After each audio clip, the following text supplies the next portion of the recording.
Hey everyone, this is my first video, and basically what I'm doing here is I'm just going to show you guys a very basic kit that I'm going to be bringing out.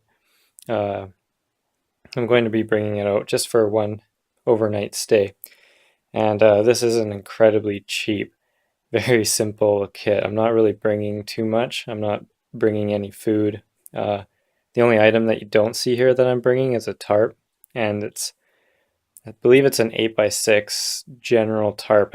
I've been using it for landscaping, so it's got some holes in it and stuff, but it sheds the rain well enough and it'll keep the heat in and things like that. And it costs under like 10 bucks, so this is a very affordable way to go out into the woods and not have thousands of dollars of gear on you and have it be really simple.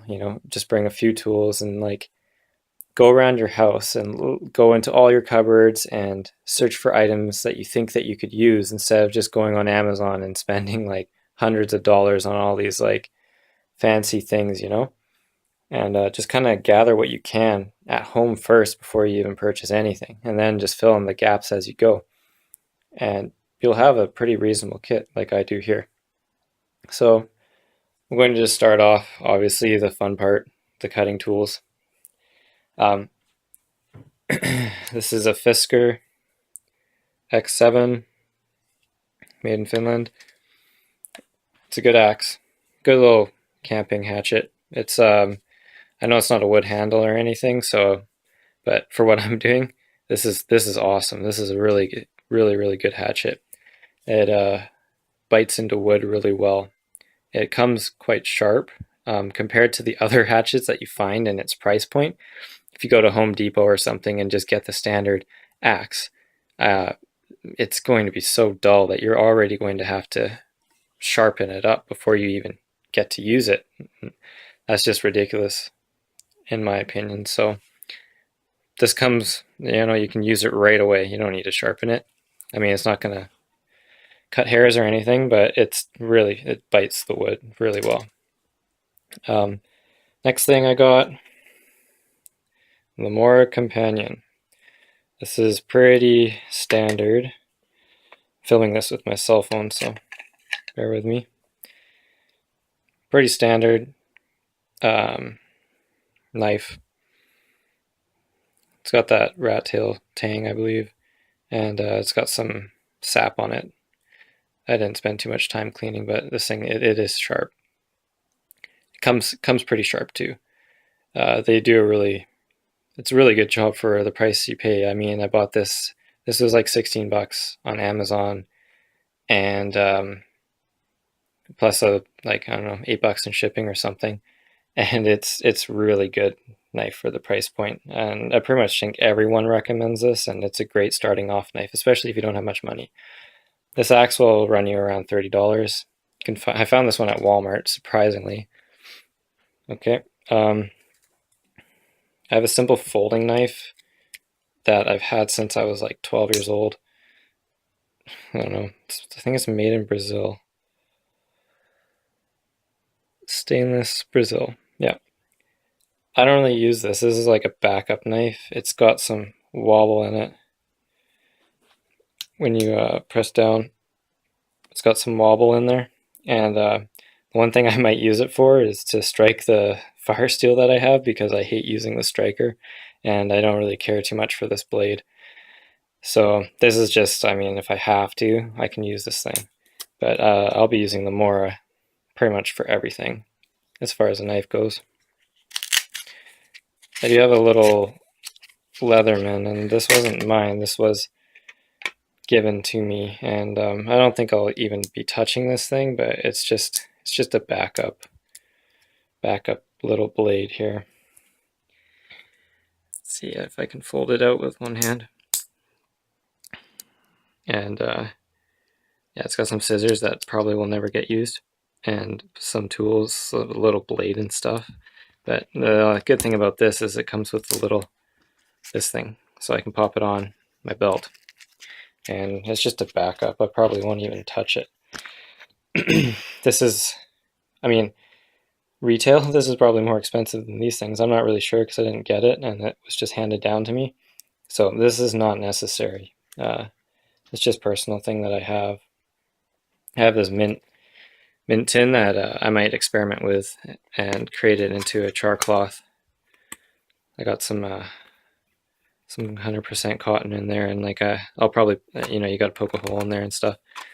I haven't done that before, so I might try it this time out. Got your paracord, standard deal. Paracord. I just got a couple Ziploc bags that if I collect some wild edibles, I can just shove them in there. And I kind of rigged this. This was for a different axe that my parents had and they don't use. So I stole this so I could use it for my Fisker because I can put it on my belt. And I had to cut it at the bottom there because this handle juts out like that. So it makes it a little tricky putting it into this thing. And I just made this kind of little rope attachment to keep it in there if it's in a bag and stuff so it doesn't pop out, but it fits in there really snug as it is without tying it down. I got some nylon-y socks that I'll be wearing. I'm going to go through my clothes a little bit too because I see a lot of videos and they don't really touch on that stuff. And I think it's important, to kind of just show. Little bag, I think it might have been for an old sleeping bag, but that's just to throw my stuff in when it goes into my backpack. This is what I'll be cooking with. I didn't purchase this item. One second. It's just a camping pot. And I don't like these handles, obviously. Not the best if you're putting it over a fire, but there's ways around that. Got your lid. Cheap little camping cup. Obviously I'd rather have a metal one, but I don't. And this is basically what has been lying around the house, so this is what I'm using. I'm not investing like $30 into some stainless steel titanium mug or anything, just so I can like hang it over a fire and look cool. Cheap two camping utensils that just stick in there. I'll probably might put the paracord in there just to save some space. Oops. I'm gonna fill this guy with water. This was super cheap. It carries about 1 liter. My dog chewed through that, so can't hang it. But it carries water. I'll probably just bring one of these guys as well. I'll move over here first. This is a little sponge. It's a good knee pad. Usually I put it in this bag here, and it kind of keeps it, doesn't absorb all the moisture, and I can use that as my pillow as well. Moving on. This backpack is literally a backpack I used for high school. It's definitely not rain. We'll get wet and stuff, but it carries stuff, and I'm not bringing much stuff. So the only things, like I have some rain gear that's drying downstairs, but the only thing that's really that I don't want getting wet is the stuff in here, and that's why I have this Ziploc bag. Everything else I'll be wearing. I'm just wearing a comfy t-shirt that I like. Shorts. I bought these were like $5 at a thrift store, and a cheap sweater. And I mean, these, you don't need to get all these fancy under layers and everything. You're not, it's summertime right now, so you're not going to die from hypothermia because you sweat. And once you get your fire going and stuff, I mean, you dry out pretty easily. So, I mean, most important thing is probably an outer layer for rain. And I have some because I used to landscape, so it's 100% waterproof stuff, and it doesn't breathe very well, but like it will keep the rain out completely, even though it's been banged up and stuff. So I mean, you don't have, you can, all these people have wicker layers and stuff, and like, yeah, I do have an Under Armour shirt, but I'm not wearing it, so this is what I'm going with. This is very simple stuff, and I got a little crappy Dickies hat. Hat's always good to have. All right, yeah, this is probably the most interesting thing. This is my first aid kit, and this isn't complete, but I bought this at Walmart, I believe, and I can't remember how much I paid for it, but I did it because we went on a kayaking trip and we didn't have one, and I bought it and threw it in the kayak. And now I have modified it a little bit, taken some things out, put some things on. I still want to do stuff in here. I definitely don't have the necessities, but for what I'm doing, this is totally perfect. I do have a whistle. I wrapped some paracord around this. I don't know, it's like 20 feet or something. In here, as you can see, this is backup stuff. I like using this for my fire. I hate the striker. I don't like using it. It's kind of annoying. I don't like this. One's kind of cheap, and I'm ordering a better, more thicker one. So this is just kind of in there for now. This is backup stuff. I have these safety pins. Obviously, you can use them for various things. I put in a little pencil in there, just, I don't know, so I can write my death note or something. I got a small Bic lighter. I don't really use it.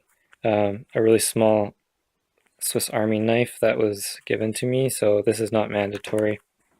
You can put, it's always good to have a backup knife. I used to have in there this like really cheap knife, a multi-tool thing, just so I had a blade. But that one's a little smaller and it works. So I have like 10 waterproof matches with the striker that I stripped off there. I probably will never touch them. I have these are like cotton wool with Vaseline, I believe, and these are so easy to light with anything. So it's like guaranteed fire in here. In here I don't feel like taking it out, but in here I have little rolls of birch bark that I've rolled up, and 2 more of these. So this is like, I can make a ton of fires with this, like a lot. In here I have a few pills. It's like ibuprofen, some Benadryl.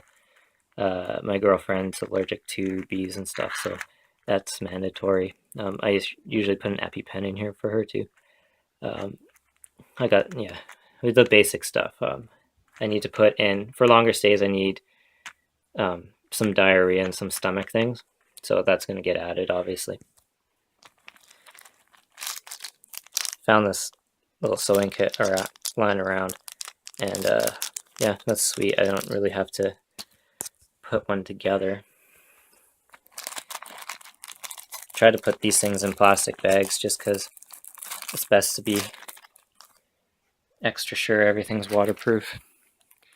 I have a nice flat piece of birch bark in there too. It's really easy to start a fire if you know how to with this, and the fire steel or the ferrocerium rod or whatever it's called.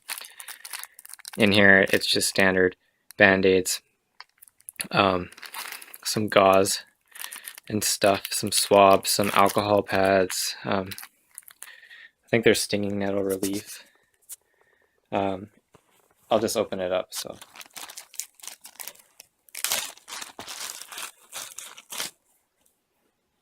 bear with me. This is like some stuff I found in my cupboard. It's like kind of like an extra skin thing, probably really good for blisters. Can be used for band-aid and stuff, obviously. These are just like soap towels that were in the pack already, non-adherent pad, so you don't like rip your skin off. Gauze.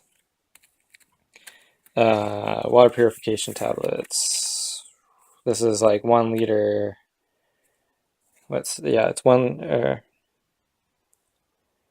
tablets in 1 liter, or for clear water. It's 1 tablet for 1 liter. If you're taking it out of a puddle or something, you can use 2. So that's a lot of water in there.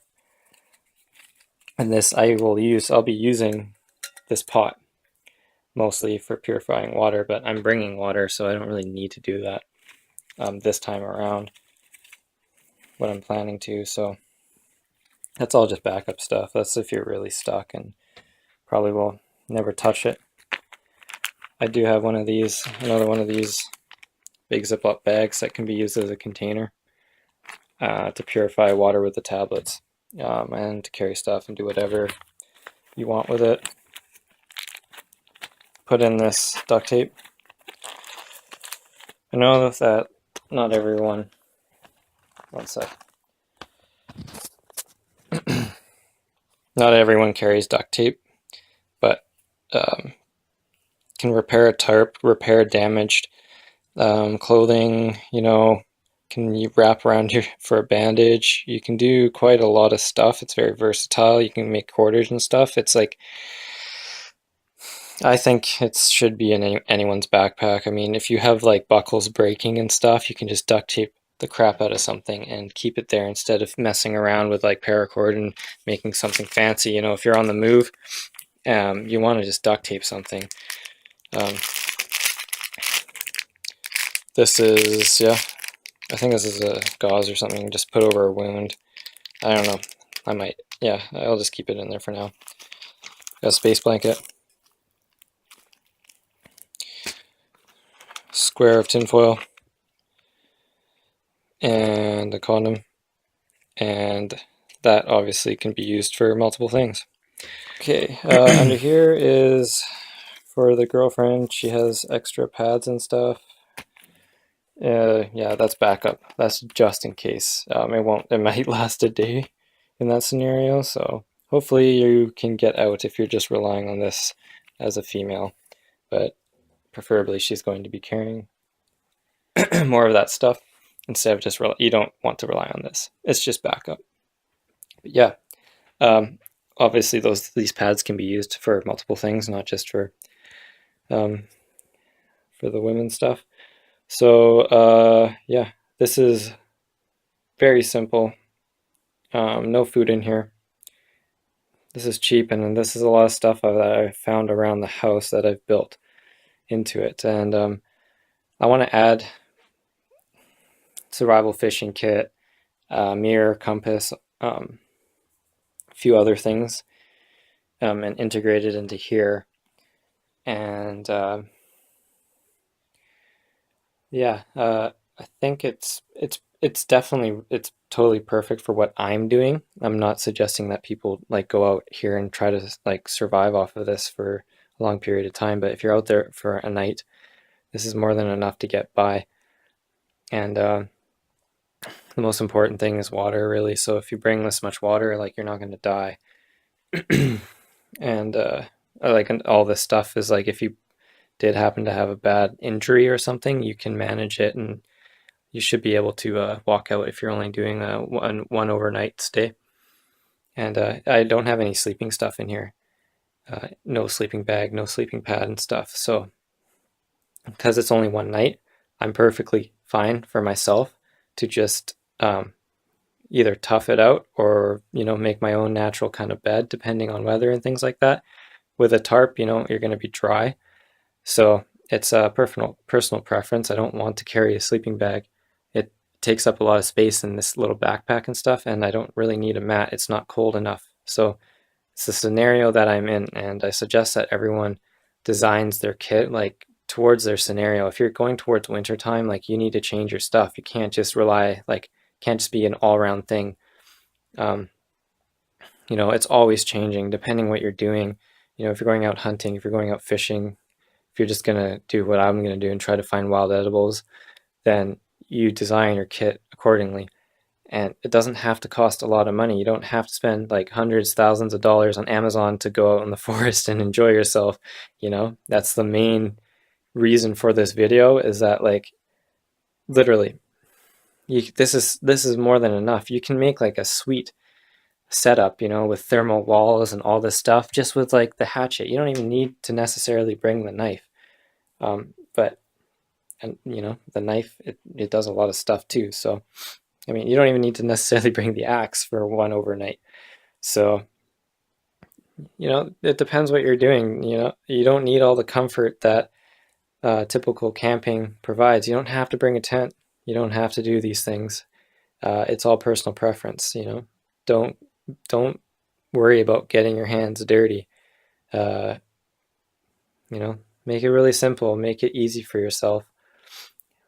But I like the challenge too. I don't like to make it so easy where it's like I'm out there using I want to create a fire and I use this and I do have a lighter and that's so much easier, but this is so much more rewarding and fun. And that's part of doing it out there. And like this thing, it is a little bit more reliable than a lighter, but in wet weather, it's hard. It's not easy to do this. I do have the tinder available to make it easy, uh, but usually I try to just go out and use what I find. So with that being said, I'm gonna end this video, and this is the pretty much introduction to what I'm going to be doing, and I'm just going to be going out and doing a one-nighter and setting up a camp, and it's going to be very simple, just simple tarp camp, and get a fire going, and do some fun stuff.